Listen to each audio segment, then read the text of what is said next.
After 21 days guys, ito na yung ating update sa ating trabaho. So ayan guys, kompleto na yung hollow blocks natin. Bali poste na lang yung kulang at pin na tayo pag natapos yung poste. Ayan, kompleto na guys. 4 katao na yan guys ang tumitira, kaya medyo mabagal, pero okay lang. At least nakita na natin yung forma ng ating ginagawa.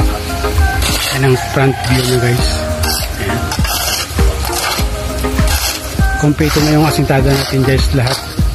So balance natin yung mga poste na lang at tapos ng poste ay biga na tayo. Ito yung pinaka center guys, yung ating tiris dito at main door. So ayan yung isang kwarto. Ito naman yung pinaka back view nya guys. Ayan, isang kwarto at yung ating exit door. Ayan guys, pasukin natin sa loob to para makita natin yung loob. Portion na to guys, mag-ahukay pa to dito ng poste ng pinaka terrace nya guys.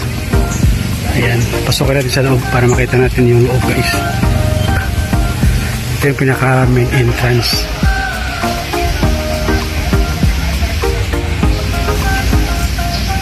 Ayan yung entrance natin. Pagpasok natin dito, ito yung sala. Ayan, makita nyo guys yung bintana natin, ang laki.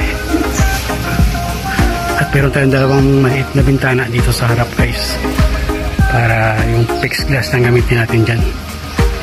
Ayan yung bintana natin ay 6 feet by 120 guys. Yung pinakaloob niya.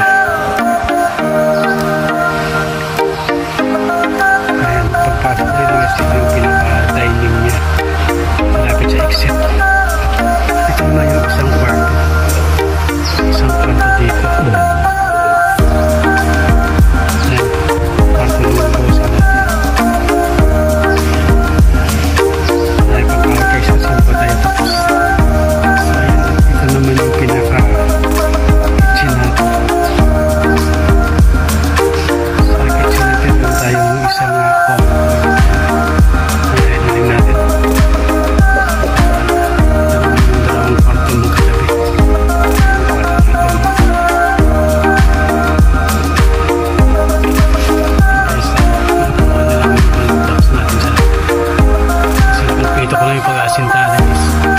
Isa ang nag-asintada, 3 yung aking kasama guys. Ayan, pasukin natin yung kwarto. Ito yung pinaka master bedroom.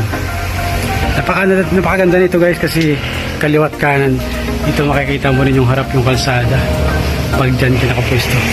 Pag dito ka naman, maganda naman yung karami dito kasi makita mo naman yung palayan. Ayan, dito naman yung pinaka ano niya po, yung private toilet natin guys. So ayan yung mga trabaho natin. Walang damit dyan guys, grabe. Masisipag kagaya ko rin, mga masipag.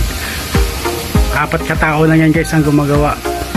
Ako lang mag-isa yung mason dyan tsaka carpenter. Ito naman yung ating guest room natin ito guys, para pag may bisita mayroon tayong mapagpatuloyan sa kanila. Kaya pag gusto nyong bumisita dito, pag nangyari na yung bahay ko guys, ay open na open at meron kayong mapaghinga-pahingaan, meron kayong private place para sa mga bisita. So ayan guys ang ating update ngayon. Ito guys yung pinaka top view nya ngayon. Dati tatanaw natin sa baba, ngayon ay sarado na tayo guys. So ready na yung mga kasama natin na magpurma kami ng poste mamaya para maisarado na natin yung poste para makapis na tayo sa ating beam or biga. So ayan guys ang ating top view. May lamang ka talaga guys pag yung gumagawa ay hawak mo yung trabaho mo guys, at yung mga kasamahan mo ay puro bata, mga binata lahat guys, kaya masisipag. Yan guys, medyo mababa tayo kaya hindi natin masyado makita yung overlook natin, yung top view natin. Ayan guys, masarap sa pakiramdam na medyo okay na yung trabaho. Ayan guys, mga kasama ko bata, mga bata pa yan, 13 years old lang pero masipag yan, wala pang damit. Yan, kaming apat lang yan. Yan, sa pagdating sa trabaho guys, huwag kayong mamili ng taong magagaling. Piliin nyo yung mga taong sasabay sa kilos. Yan, ganyan na kami guys pag nagtrabaho. Ayan, diba? Medyo mabagal lang yung kilos namin kasi nasa taas na kami. Yung ating mga sundalo, mga pogi yan, mga pogi points.